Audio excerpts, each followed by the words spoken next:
Merry Christmas, everyone. Happy holidays. Today is day 7 of the 12 days of whiskey. I said whiskey is better as shared as friends, and I've got 2 of my whiskey friends with me. I called them on my last video. I called them whiskey influencers. I don't know if I don't know how you feel about that term, but you're famous in my book, guys. So you guys know John. You guys know the Dram Daddy. He is co-host of Bums in the Bleachers on the Chicago Sports Bums Network. And we got 630 Whiskey, better known as Erin. Guys, thank you for having me. Thank you for coming. I'm excited. I wanted to just chop it up with you guys. A lot of the times we built our relationship through whiskey. John, we've known each other forever, but we built our relationship through whiskey, but also through sports. All 3 of us are big time sports fans. So my tagline of talk sports, drink whiskey, this is what we're doing. I think I found you guys on Twitter sports before anything about whiskey. So I definitely White Sox Twitter. All right. So, yeah. Yep. And then obviously, John, we've known each other forever through my cousin Johnny, your cousin Johnny, separate sides of the family.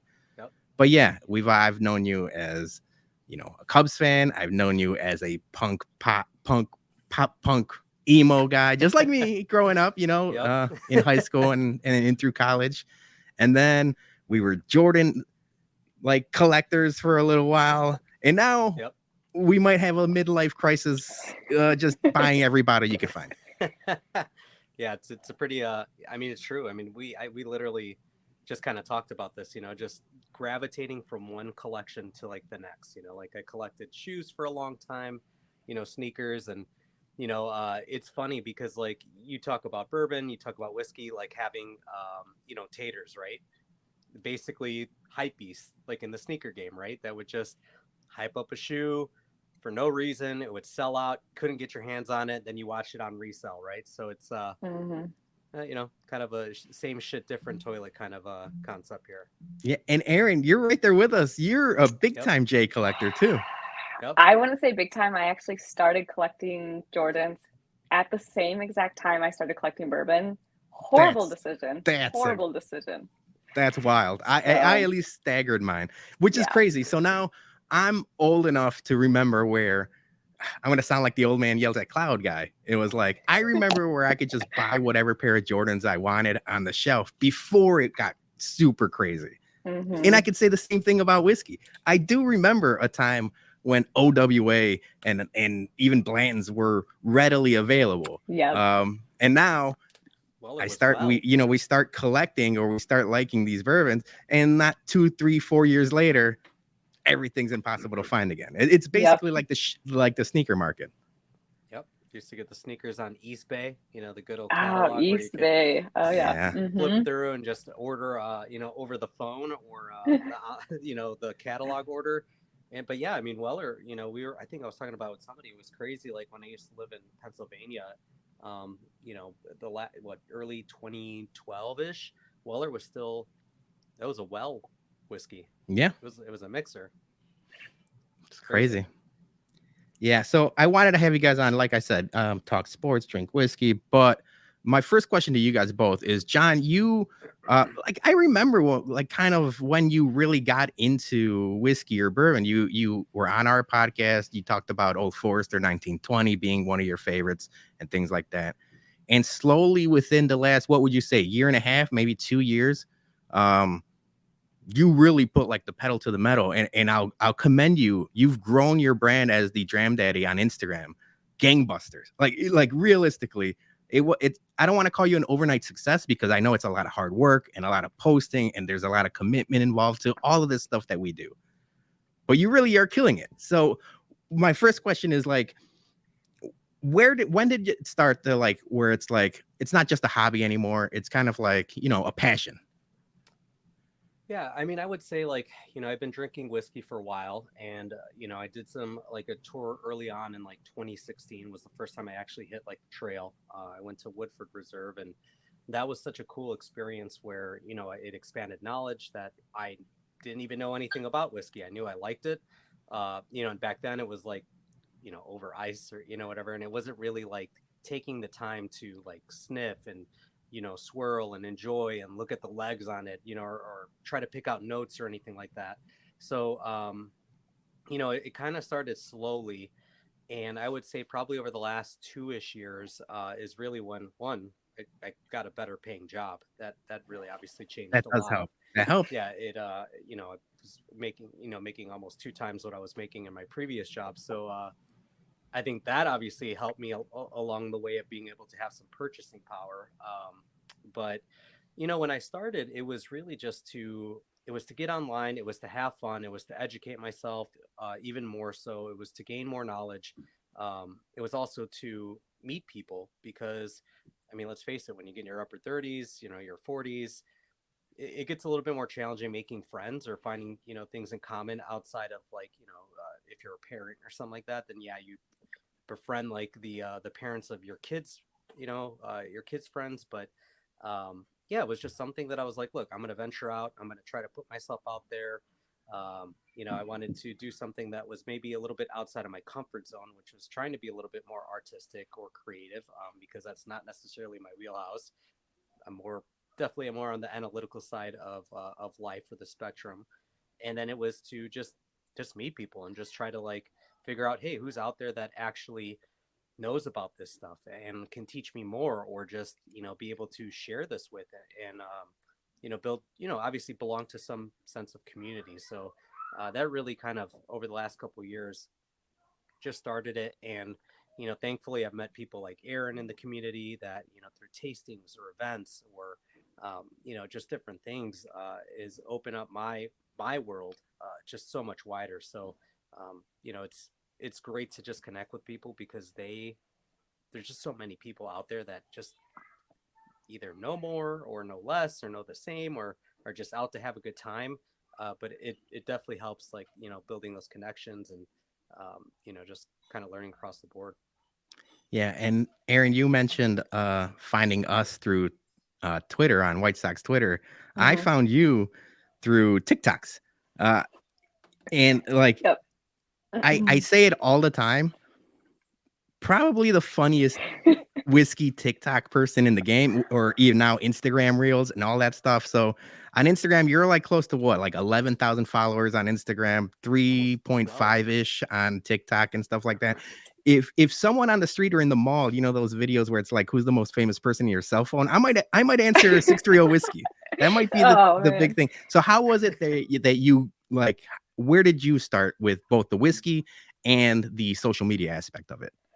So I started my Instagram during COVID, and I named it 630Whiskey to meet friends in the DuPage County area because that's where I live.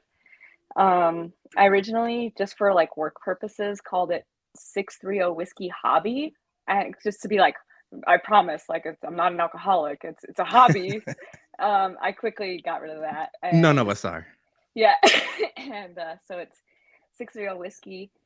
I also was highly into TikTok during COVID, so I finally got up the nerve to make some TikToks. I made just some general voiceover TikToks. If you follow my page, I don't do a lot of tasting notes. I don't do a lot of reviews. I am a meme page. I'm funny. I crack myself up. Even when I open up my own page, I'll go watch my own videos because I think I'm hilarious. So when I have friends like you guys that say, I opened this up and made me laugh out loud. So that's what I go for nowadays. It's just being funny. And one of the first funny videos that I did was, these are my ladies. So I held the bottle. I'm like, these are my ladies. It's from, I want to say Hercules, the cartoon. Yeah. So that is one of the very first TikToks that I did that did really well. And then my favorite, and I know this is your favorite, Peter, is the knuckle sandwich Thanksgiving. Oh man, it is one of my favorite TikToks, and that actually got probably the most before I hit 3.5 million on someone else's speakeasy. I just made a quick video, and all of a sudden it went up to 3.5 million on someone else's speakeasy. So that's kind of how I grew my account, and now it's just for memes and funny, and I like to make people laugh. So I'll give you credit because the knuckle sandwich video is a simple concept, but the execution of it, one, you have to have the funny, you have to have the comedy aspect of it nailed. Yep. And you nailed it. Yep. I love that. To this day, I probably should have clipped and we could have played it here.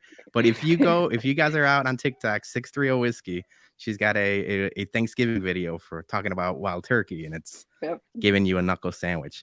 So we talked about growing your brand and growing your social media aspect. A bigger part of that, obviously, as whiskey connoisseurs, is building relationships not only with your audience and your followers and things like that, but with your liquor stores. I've gone on record saying I will never give out the location of my bodega because it is valuable to me that as soon as people find out where I'm going to get some of these bottles, I'm going to be priced out of them, because I'm lucky enough to get them close enough to MSRP. And as soon as people find out about that, I'm going to cry. But John, Erin, you guys, I'm sure have like good relationships with local liquor stores, or like managers or this and that. Like how important is it to you, and how did you go about building those relationships? So I originally started at the time where you could walk into Oakbrook Benny's and pull a Stag Junior off the shelf. You could get a Rock Hill Farms off the shelf. So I was one of the people who just on my days off stop by every Wednesday, Friday in Benny's Oakbrook and grab something off the shelf. Well, everybody found out about that thanks to Facebook groups. So I have a little honey hole that I have bottles from. They're kind of raising their prices a little bit, but I still support them. Buy my beer there. If I need an Old Grandad 114, that's where I'm going to buy it. I'm not going to Benny's. So. Yeah, and I think like for me, it was, picking a couple spots that, obviously I've done a lot of shopping, right? So it's like you work your way around the different stores, and I think it's also like the owners and the workers and the employees and stuff that also take care of you too, right? And they're nice to you and they treat you with respect. Because I've been to some Bennies that have been awesome, like they're really great people. They're super helpful, and even if you're like, it's like you can't go in there expecting highly allocated things all the time, or even if ever, but it's also the way that people treat you. But I've been into Bennies where employees don't even look like they want to be there, and they tell you they want you to build a relationship to put you on their their list, but they also really just don't even want to help you with shit to begin with. So and I think the other side of that too is I'd rather support more local stores, and smaller businesses, is to really kind of help them, even if it's like maybe a little bit more than Benny's, or slightly on par with Benny's, or whatever the case is, right? It's like maybe they don't have the sales that Benny's does, but I'd rather support local. So I have a few stores that I really kind of go to, and I also try to put them on blast too when they have store picks, or they have something coming out that I really believe in or stand by. I'll put it on blast, because I think it's worth just putting your voice out to help a local store that maybe will help you out in the future, right, with something that you're looking for. So I think obviously we talked, it is important, but I also think it's building a connection with somebody that actually cares too. Like they're not just all about money as well, because I think we've all shopped at those stores that have museum pricing or charge secondary, and they're not in it for. They don't even give a shit about whiskey, right? They don't care about bourbon. They don't care about any of that. They're looking to make the quick buck, and that's also a turnoff. So I'd obviously look for stores that they have attention to detail in what they do. They care about what they do, and honestly, store picks too. Stores that have great store picks, because I think those are just equally, if not more, unique than some of the allocated things that you're looking for.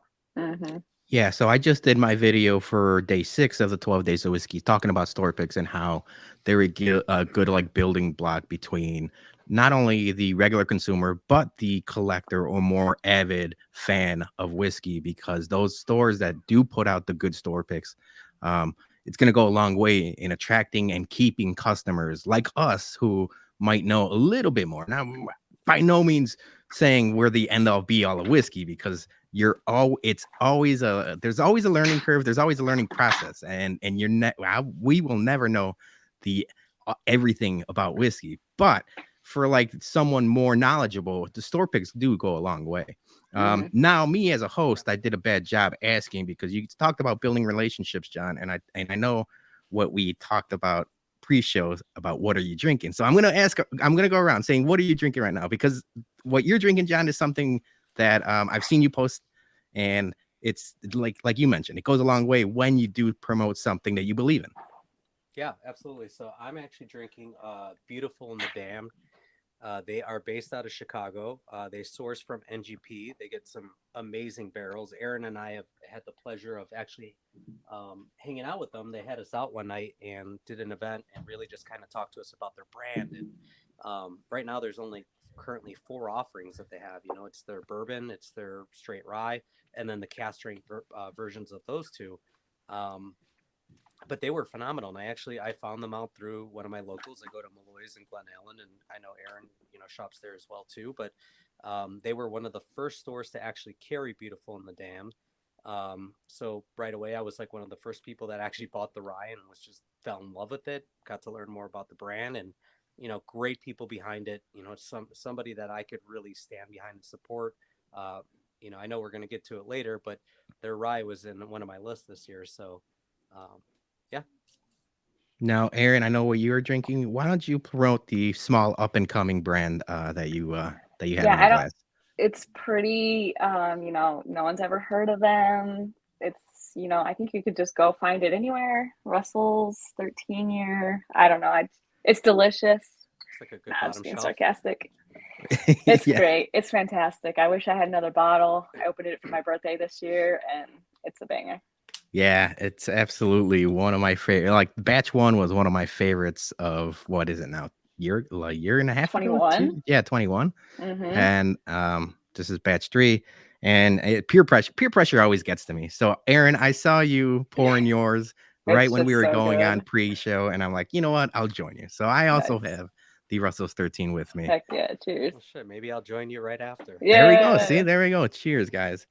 So yeah, you talked about the Beautiful in the Dam being a Chicago-based company, sourcing from MGP and things like that. But I want to transition into the Chicagoland whiskey community as a whole, because I feel like us as the Chicago sports bums, we're kind of on the outside. We're on the periphery because we are more of like a sports brand, but we do, dabble in the whiskey game and stuff like that. But you both have, build your relationships with not only the liquor stores and stuff, but a lot of the friends that you guys have built on Instagram and TikTok and stuff like that. So talk about the Chicagoland whiskey community as a whole, because the one thing I've realized from doing this for a little bit now is you're going to find a lot more great people than you would like. They're so inviting. Everyone we've met through either the tailgates or social or anything like that have been super friendly, and we're all, kind of in this together. Yeah. So funny enough, the first person that I had ever met, like from Instagram in person, wasn't even from Chicago. It was Whiskey with, his name is Ron. He lives out in Minnesota. Mm-hmm. He was the first person. I go out to work, I travel for work a lot. Minnesota is one of my territories, so I actually go out to Minneapolis quite often. And I met up with Ron, had a great time. He's the one who kind of started to introduce me to other people in the Chicagoland area, which was really cool, which is so backwards, but really awesome, because he's known them from doing trips to J. Henry in Wisconsin or Dancing Goat in Wisconsin.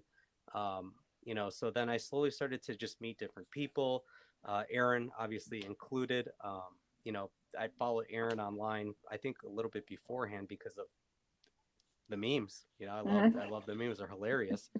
So I was like, it's funny because like I think when I first met Erin, I was like, oh my god, that's 630 Whiskey, and right, celebrity. Like, she's so funny, like I love her shit. So but then you obviously get to meet these people, and the coolest people, just all in the same boat, right? Just all loving whiskey, all about just learning about different brands and celebrating a lot of those craft distilleries, especially, and things like that, and building those relationships with those craft distilleries. And that's obviously helped introduce me to meeting a lot of people within the industry as well. So, the Chicago community specifically, they're the best. I mean, I've had them over my house a few times, just, come to my bar and have at it, let's have a good time. Let's share memories. Let's share some pours. And that's what it's all about. Yeah, I'm very similar. One of the first people I met in person, I actually had been messaging on Instagram just about drops in the area, and this was when I didn't have a Costco card. Costco had Eagle Rare for $29, and I'm the fund director. If you follow him on Instagram, I messaged him. I'm like, "Yo, are you in Costco? Because there's Eagle Rare for $29." And so he put on a COVID mask, got me a bottle, took it off, and then got himself a bottle. And I gave him very trusting, gave him my address. What we were not supposed to do when we were children. We were told not to give people on the internet our addresses. But he's been one of my longest friends. We have traveled to Virginia, Kentucky, partied at his house. So just so many connections just from meeting up with people. So that's what I do. It's amazing. Awesome. Yeah. All right. So let's get into, the whole crux of this series was I was, giving my favorite whiskeys of the year and different things like that. I asked you guys pre-show. I don't want to start, dunking on people or doing anything like that. So I'm asking you guys, what is your favorite, like non-allocated or even like craft or something that's less well-known bottle of the year, or one of your favorite bottles of the year? And I'll start with you, John. Yeah, so I actually, when I did my list this year, I had tried, probably like 100 plus whiskeys this year. So it was really hard to kind of narrow it down. And honestly, like, I didn't want it to feel like this very like pretentious list of like, hey, these are whiskeys that are, you should buy these, or you should go out and get these, or, kind of have like a little ascot on and tell you what you should like and what you shouldn't like. Oddly specific. Yeah. So I wanted to more so celebrate like whiskeys that I personally enjoyed. And, part of it too was just to document it, because I think when I come back next year, I'll do another list and I'll look back at this year's list and be like, oh my God, my palate has changed so much, or maybe it's exactly the same. So I wanted to make sure that it didn't involve like, highly, like it didn't involve a Russell's 13, which if I were to be honest, Russell's 13 is like one of my favorite whiskeys, like this period. It's like one of my goats. It'd be on my Mount Rushmore, right? But I had 3 different categories because I tried so many different things. I did unfinished whiskeys, finished whiskeys, and ryes, because they all felt so different. I did Beautiful in the Dams. Straight rye here was my rye of the year.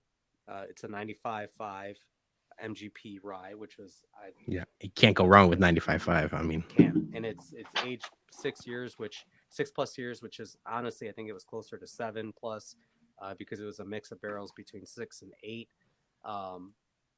And then for my finished whiskey, I did Old Elk Cigar Cut, which I thought Old Elk is putting out some really great stuff as well.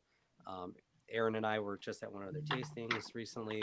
Really cool people, really easy to get behind. And for my unfinished whiskeys, I went with Penelope's American Light Whiskey this year, which I know is probably a little harder to find than the rest of them, but it's still technically a smaller craft distillery. Maybe not so much anymore since they just recently got bought out. Yeah, they've sold.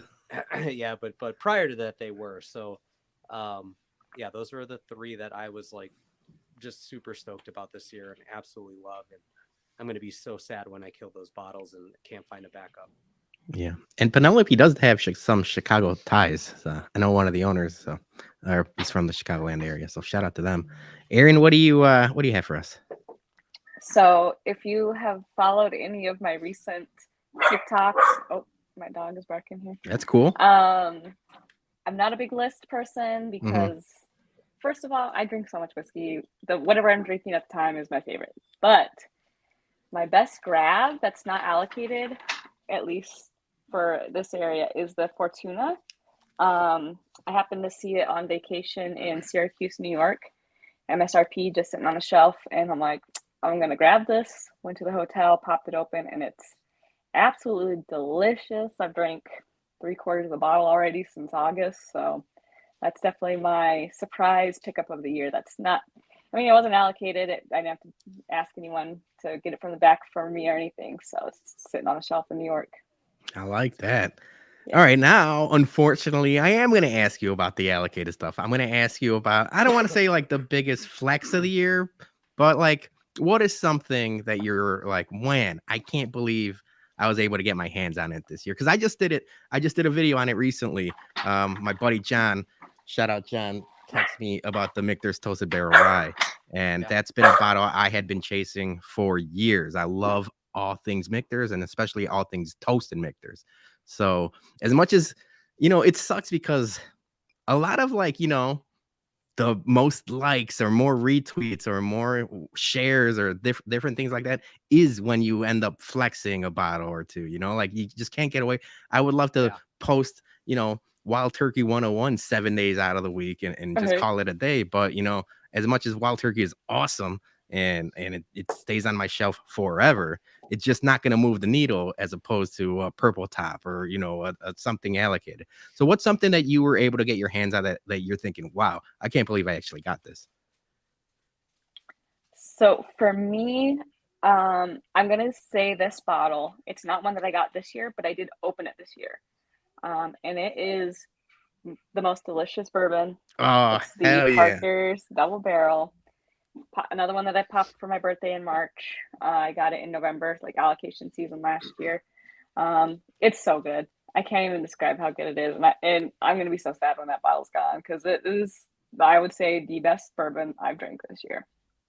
Yeah, I anything Parker's here. Shout out. I mean, obviously they're they're a big boy. Heaven Hill is a big boy on the block. But yeah, me and shout out the head bum in charge, Jason. He like I call him my bourbon sugar daddy because I get all of his spill offs or runoffs where he can't buy every bottle in the world.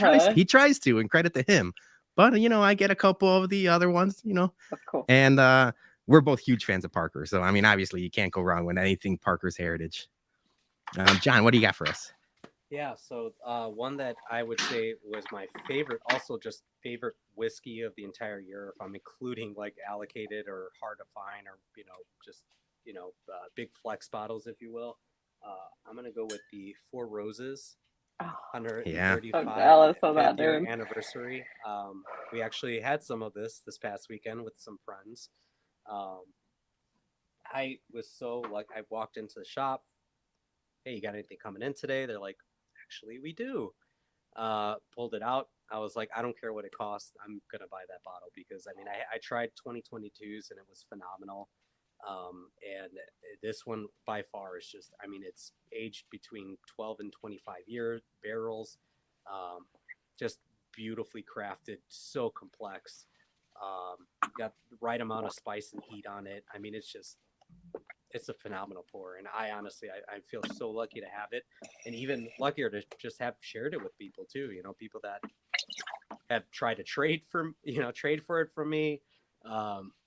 It was funny because I had people over this weekend, and I was like, hey, you got to try this. You got to try this bottle.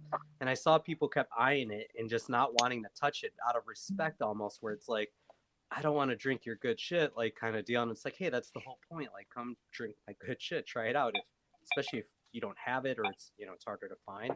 As soon as I took it out, everyone's like, oh yeah, let me get a little bit of that. And firsthand credit to you, John. And we talk about the same thing where it's like whiskey's best at shared with friends, and a bottle is meant to be open.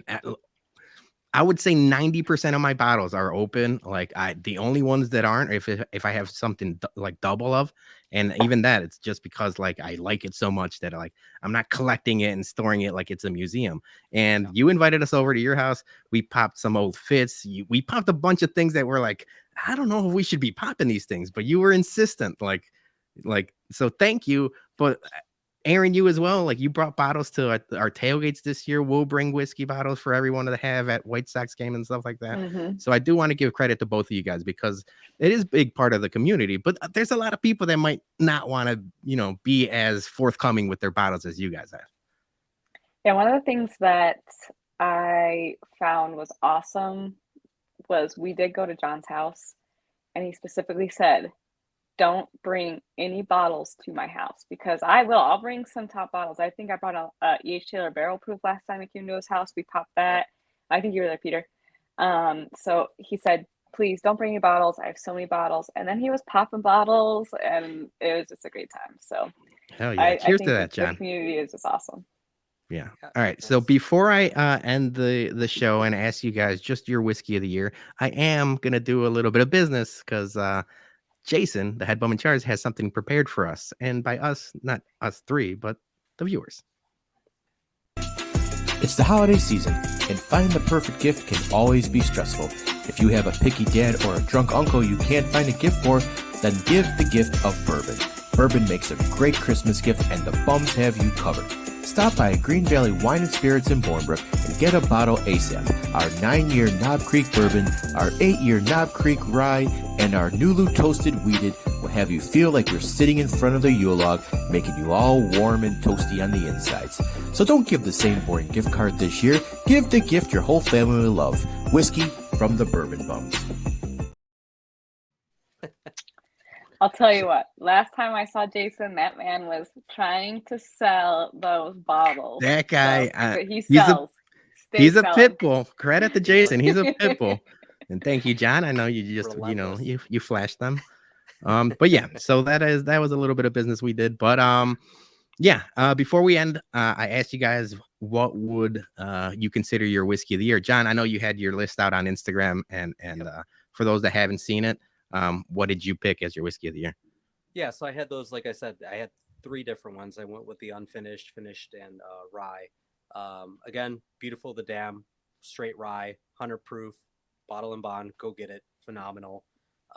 Penelope's American Light Whiskey, 15-year. I know it's going to be a little bit harder to find, but if you do, definitely pick it up. Don't skip on it. And then Old Elk Cigar Cut, batch 1. They have the Island Blend, which is batch 2, which is actually really great as well. It was hard not to put that up there as well, because it offered a little bit of a different, take on that cigar cut.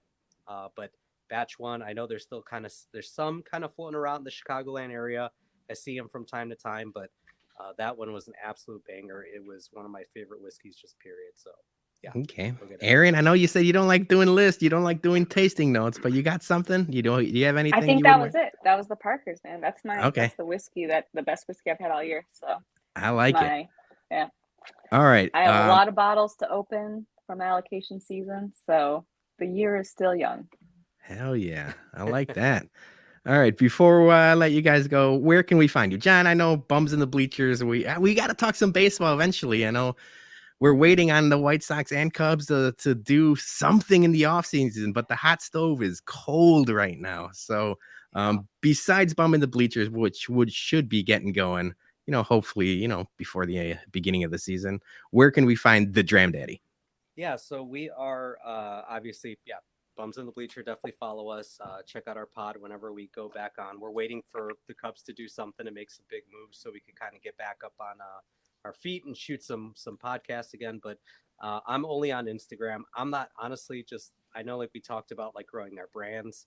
Social media is not like my strongest suit. I struggle with it, so I've been really pushing myself to just make content and do things. But you could follow me at the Dram Daddy on Instagram. It's a mixture of things that I like, bottles that I really, I'm super in love with, things that I'm popping or trying, as well as some funny memes and, some reels along the way too. So again, I don't take it too serious. It's a lot of fun for me. And the whole point was to meet people. I've succeeded. So whatever comes from that, it is what it is. So at the Dram Daddy on Instagram. Hell yeah. Erin, where do you make us laugh? Erin at 630Whiskey on Instagram and TikTok. I also have beer reviews, 630Brewski, and I'm on Twitter ranting about the Bears and White Sox. Erin DeFries, I think is that, F-R-Y-E-S. So go check me out. Yeah, I saw your beer review you recently did with the Josh Allen shirt. Yeah, we got to get you and Dougie doing some content. Dougie's been pounding stouts all winter long. He's insane. The man's insane. Let's go 15% stout right to the dome, man. He's an animal. That guy's nuts. So check out that. Dougie's dropping another 12 Days of Stout Miss tomorrow if you're watching this today. He'll be doing it up until Christmas. So guys, once again, thank you. I hope we do more of these. I really do like talking to you guys both. Obviously, you're two of my favorite people in the Chicagoland whiskey community and just in general, friends. So thank you guys for coming on, and we'll see you tomorrow for another 12 Days of Whiskey. Thanks, guys. Salute.